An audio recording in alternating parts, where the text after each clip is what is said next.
In this video, we will discuss your first question. Which class should you play?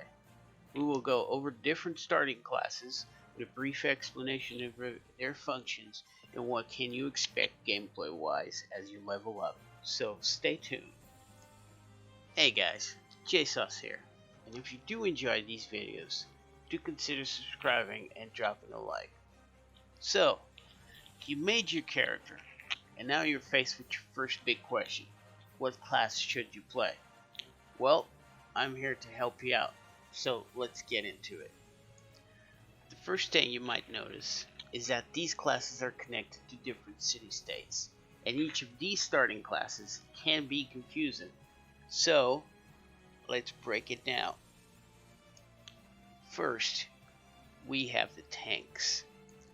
Gladiator is the starting class that will later evolve into the Paladin, the Protector. Sword and Shield is his style, always ready to defend his party members with many tools on his kit. This is your classic tank.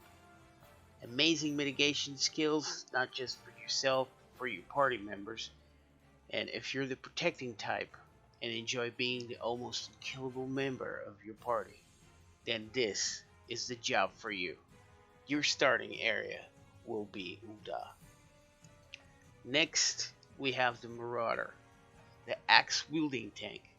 His starting city will be Limsa, and he will evolve into the Warrior. Pretty powerful tank. His personal mitigation and damage capabilities are very high. This class is perfect for you if you want to play the Savage Warrior that just explodes in rage as he wields his giant axe and rends his enemies apart. This guy right here, he's the right type if you're the violent type. Now we enter the ranged DPS domain. The Archer, later becoming the Bard. The starting city will be Gridania. It's one of the most unique classes to be played. Evolved over the years, but at its core, still the same.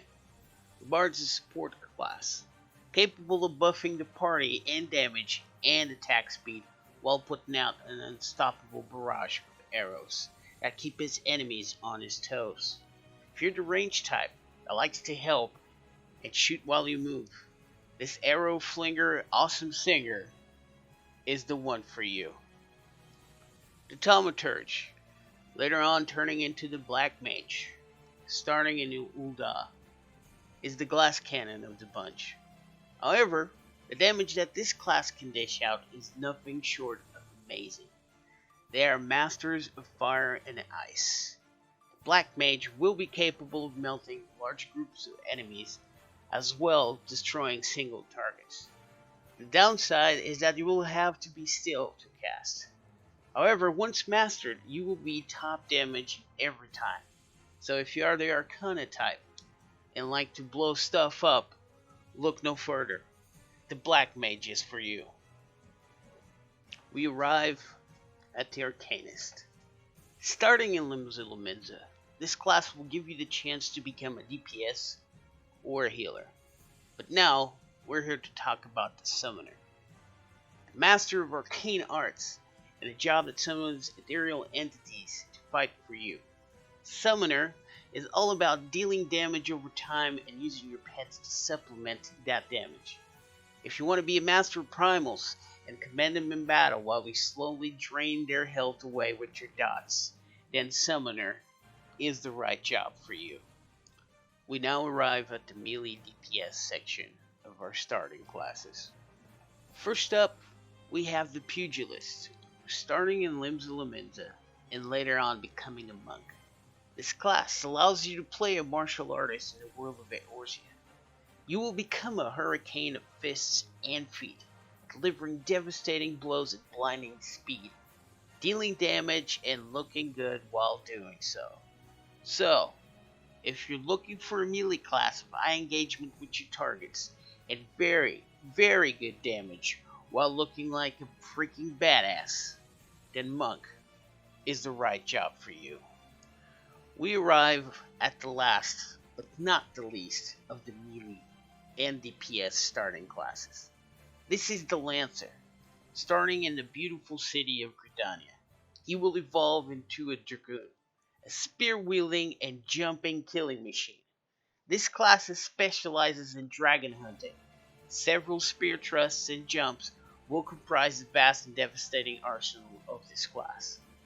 The armor that they wear at higher levels looks amazing as well.